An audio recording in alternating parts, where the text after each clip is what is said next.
ফিরে এলাম বিরতির পর।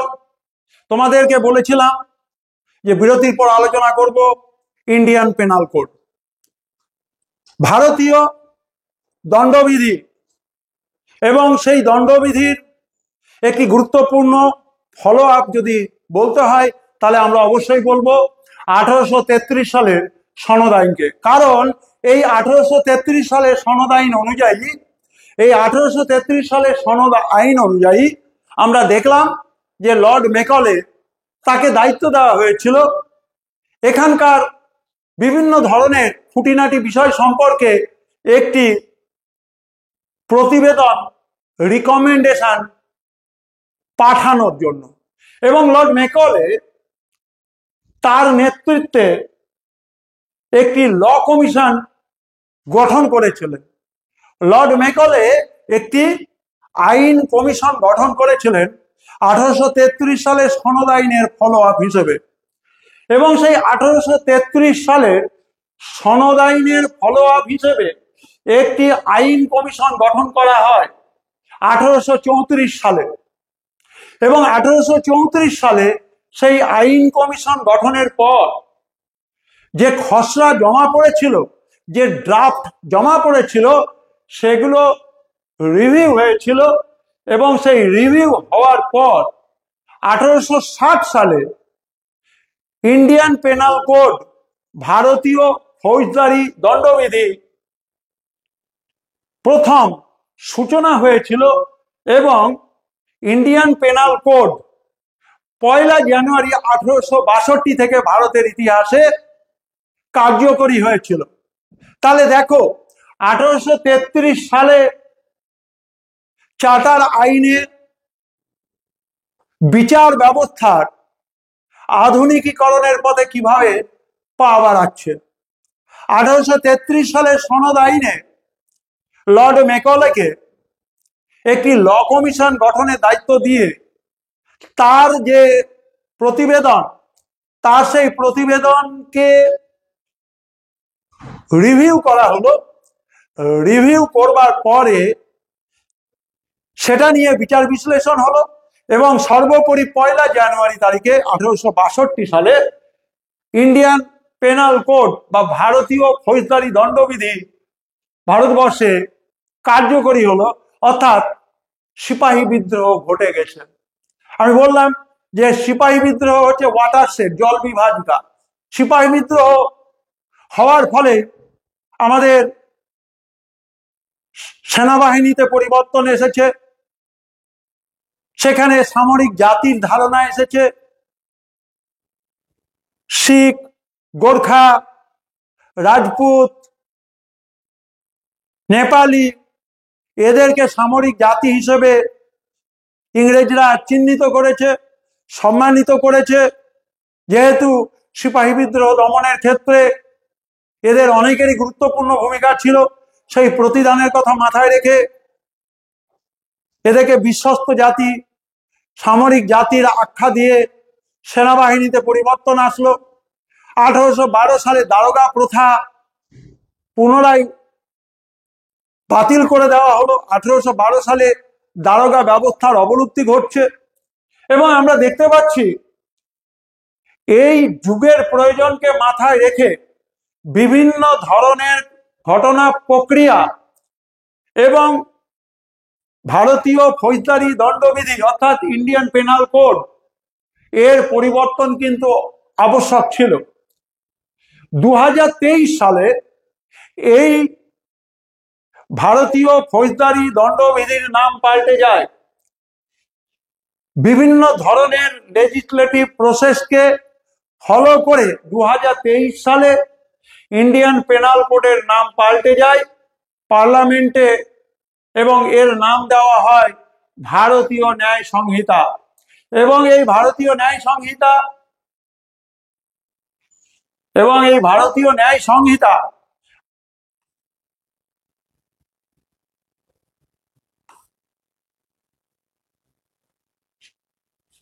1 জুলাই থেকে 24 সালে কার্যকরী হচ্ছে। এবারে আমরা চলে যাব, সেটা হচ্ছে 1853 সালের চার্টার আইন। আমাদের 1853 সালে চার্টার আইনকে সর্বশেষ সনদ আইন হিসেবে ঘোষণা করা হয় এবং এই সময় গভর্নর জেনারেল অফ ইন্ডিয়া ছিলেন লর্ড ডালহৌসি। সালটা খুব ভালোভাবে দেখো, 1853 সাল। অবশ্যই আমি তোমাদের সামনে আলোচনাতে নিয়ে আসবো railway as the levers of colonial control. রেলকে ব্যবহার করে কিভাবে ইংরেজরা তাদের কলোনিয়াল কন্ট্রোল তৈরি করেছিল, রেলপথের মাধ্যমে কিভাবে ভারতবর্ষে উপনিবেশ সাম্রাজ্যকে জালের মতো বিছিয়ে দিয়েছিল। সুতরাং 1853 সাল লর্ড ডালহৌসির সময়কাল এবং লর্ড ডালহৌসির একটা গুরুত্বপূর্ণ দায়িত্ব সিপাহী বিদ্রোহের ছিল।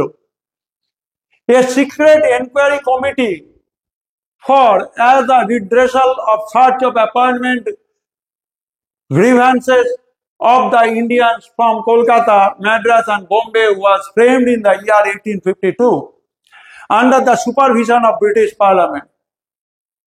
Appointment of officials of East India Company to be made through competitive examination. আমরা এই আইনের মাধ্যমে দেখতে পেলাম যে ইস্ট ইন্ডিয়া কোম্পানির কর্মচারীরা যারা উপনিবেশের লিভার হিসেবে কাজ করছেন তাদেরকে কম্পিটিটিভ এক্সামিনেশন অর্থাৎ প্রতিযোগিতামূলক পরীক্ষায় পাশ করার পর তাদের গুরুত্বপূর্ণ পদে নিয়ে আসা হতো।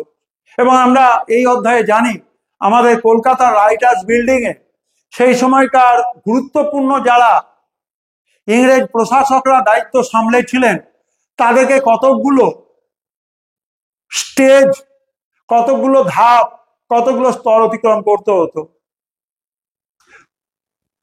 Provost, assistant provost, apprentice, writers, এগুলো ছিল তাদের গুরুত্বপূর্ণ পদ এবং তাদের পদমর্যাদা। Provost, assistant provost, apprentice, writers, এগুলো ছিল ভারতবর্ষে ইংল্যান্ড থেকে যারা প্রশাসনিক ক্ষেত্রে সিভিলিয়ান হিসেবে ভারতের উপনিবেশ যন্ত্রের শরিক হতেন তাদের গুরুত্বপূর্ণ বিভিন্ন ধরনের প্রবেশিকা পরীক্ষা পাশের পর ভারতবর্ষের উপনিবেশ শাসনের যন্ত্রসমূহ নিয়ন্ত্রণের দায়িত্ব দেওয়া হতো। যার জন্য এখানে বললাম যে appointment of officials of East India Company to be made through competitive examination. Enquiry and reforms was to be done in future and a law commission was formed in England. কি হবে? বিভিন্ন ধরনের সংস্কার আইন হবে, কিন্তু সেই সংস্কার আইনগুলো কতটা যুক্তিযুক্ত, কতটা যুগোপযোগী তার গুরুত্ব বিচার করা হবে এবং একটি আইন কমিশন ইংল্যান্ডে গঠন করা হলো। Formation of executive council and formation of legislative council was came into effect. Executive council এবং লেজিসলেটিভ কাউন্সিল গঠন করা হলো এবং এটাকে কার্যকরী করা হলো। The governor general in the executive council was powerless. আমরা এক্সিকিউটিভ কাউন্সিলে দেখতে পাচ্ছি গভর্নর জেনারেল তিনি ক্ষমতাবিহীন হয়ে গেলেন। কিছু কিছু ক্ষেত্র ছাড়া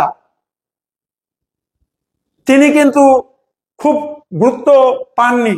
Any legislation act or any legislative act was not effective until or unless the consent of the governor general. একটা জায়গায় হলো যে গভর্নর জেনারেলের কাছে সেই সমস্ত আইনগুলোকে পাঠানো হতো তার সম্মতির জন্য, এবং তার সম্মতি না পেলে এই আইনগুলো বৈধ রূপ পেত না।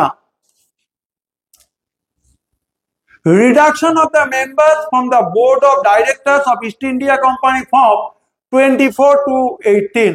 আমরা দেখতে পেলাম বোর্ড অফ ডাইরেক্টরস এর যে সদস্য, সেই সদস্য সংখ্যা আগে ছিল 24, এখন সেই সদস্য সংখ্যা কমে 18তে নিয়ে আসা হলো এবং 6 জন সদস্য তারা সরকারি মনোনীত প্রতিনিধি বা গভর্নমেন্ট নমিনি হিসেবে এখানে আসবেন।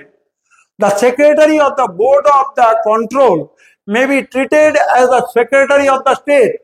অর্থাৎ বোর্ডের যিনি সেক্রেটারি বোর্ড অফ কন্ট্রোলের যিনি সেক্রেটারি, তিনি কিনা সেক্রেটারি অফ স্টেট হিসাবে পরিগণিত হবেন।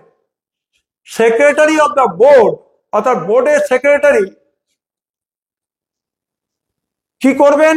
একই ধরনের সুযোগ সুবিধে পাবেন, উপাধি, ভাতা, বিভিন্ন ধরনের তার যে সুযোগ সুবিধে সেগুলো তিনি পাবেন। এবারে আমি একটা গুরুত্বপূর্ণ বিষয় দিয়ে তোমাদের আলোচনা শুরু করেছিলাম। The British administration in India was based on 3 pillars: the civil service, the army and the police. বিখ্যাত ঐতিহাসিক বিপিনচন্দ্র এই কথাটা বলেছেন যে ভারতীয় উপনিবেশ প্রশাসনের গুরুত্বপূর্ণ 3টি পিলার, একটি হচ্ছে সিভিল সার্ভিস, একটির নাম হচ্ছে সেনা এবং আরেকটির নাম হচ্ছে পুলিশ। এখন আমরা ইন্ডিয়ান সিভিল সার্ভিসে যাচ্ছি, অর্থাৎ আমলাতন্ত্রের একটা গুরুত্বপূর্ণ এবং অত্যন্ত গুরুত্বপূর্ণ পিলার।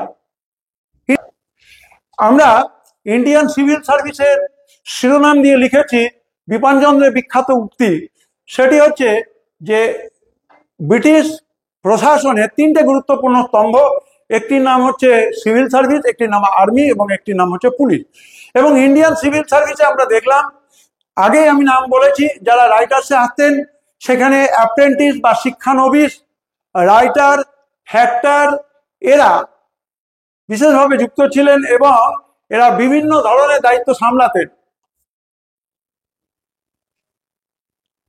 এবং এরা বিভিন্ন ধরনের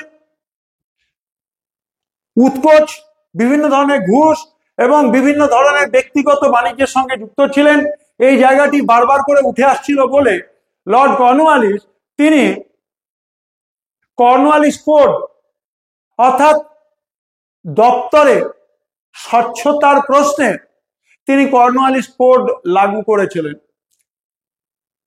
1800 সালে Lord Wellesley fort William college তৈরি করেন কলকাতাতে। কেন?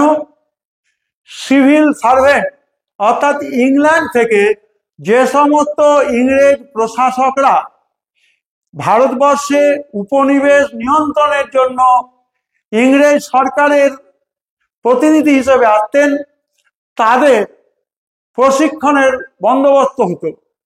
1802 সালে এই ফোর্ট উইলিয়াম কলেজ আস্তে আস্তে গুরুত্ব হারাতে থাকে, অকেজো হয়ে যায় এবং এই সিভিল সার্ভিসের বা রাজ্যকৃতক বা রাষ্ট্রকৃতক পাবলিক সার্ভেন্ট তাদের ট্রেনিংটা আবার ফিরে চলে যায় ইংল্যান্ডে। একই সঙ্গে আমরা আগে দেখেছিলাম যে ইংল্যান্ডের হাইলেবেরিতে এবং কলকাতার ফোর্ট উইলিয়ামে একই সঙ্গে একই ধরনের ব্রিটিশ সিভিলিয়ান অফিসারদের জন্য ট্রেনিং হতো। এই ট্রেনিংটা কলকাতা ফোর্ট উইলিয়ামে বন্ধ করে দেওয়া হলো, বন্ধ করে দিয়ে ইংল্যান্ডের হাইলেবেরিতে রাখা হলো।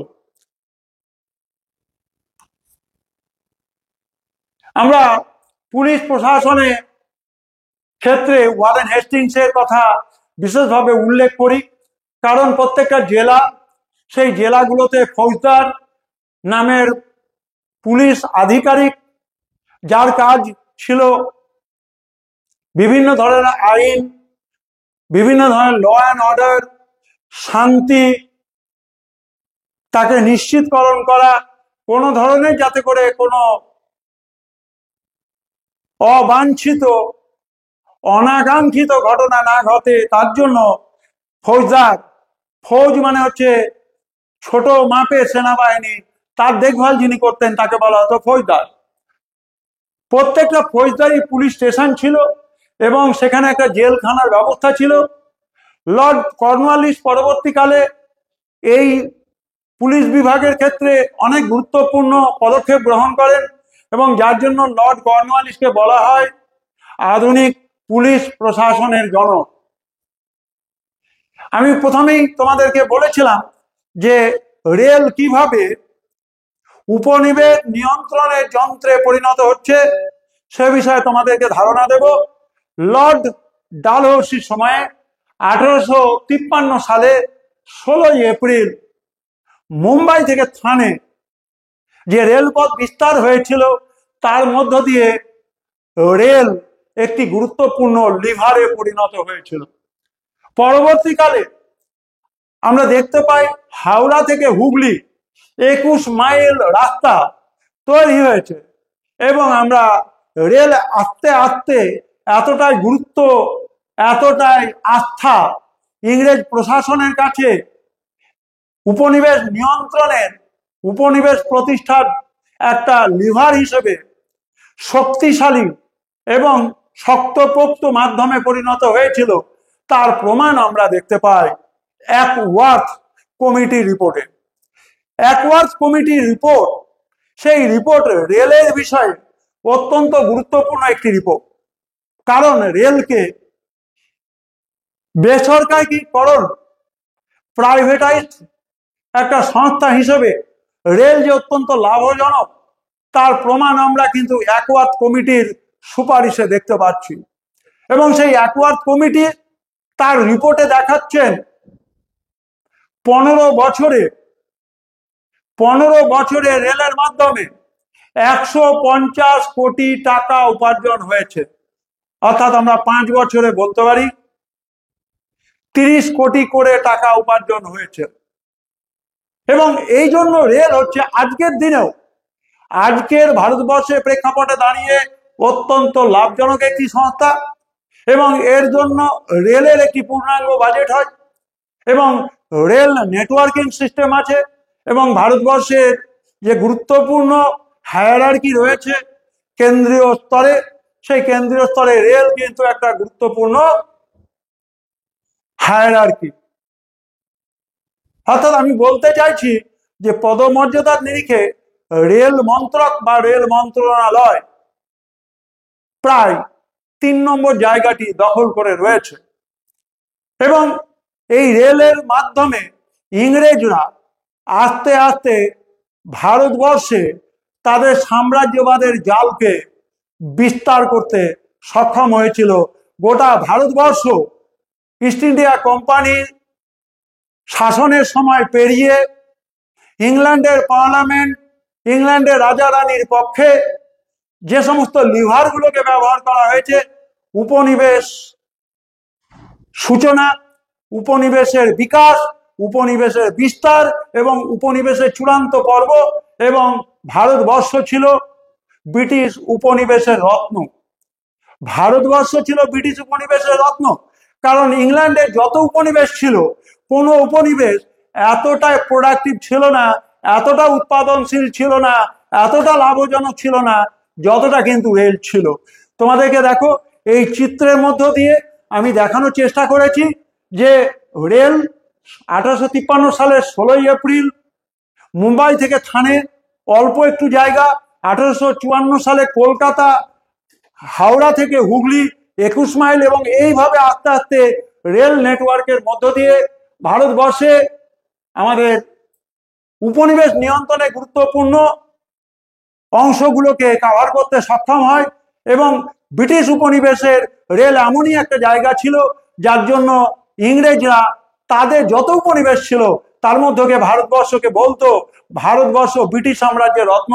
তোমাদের সবাইকে শুভেচ্ছা জানিয়ে আগামী 3য় সেমিস্টার পরীক্ষায় তোমরা সবাই বিজয়ী হও, সবাই সফল হও। শিক্ষা সবার জন্য উচ্চ মাধ্যমিক শিক্ষা সংসদ সেই আয়োজনই করেছে। আমরা সেই উচ্চ মাধ্যমিক শিক্ষা সংসদের একজন বিশিষ্ট শিক্ষক ইতিহাস দপ্তর থেকে তোমাদের সঙ্গে এই সময়টুকুকে ব্যয় করার চেষ্টা করেছি। তোমাদেরকে উচ্চ মাধ্যমিক শিক্ষা সংসদ এবং আমাদের সেরা উপহারটি দিয়ে আগামী দিনে পরীক্ষায় সফল হও, বিজয়ী হও, এই শুভকামনা রেখে শেষ করছি। সবাই ভালো থেকো।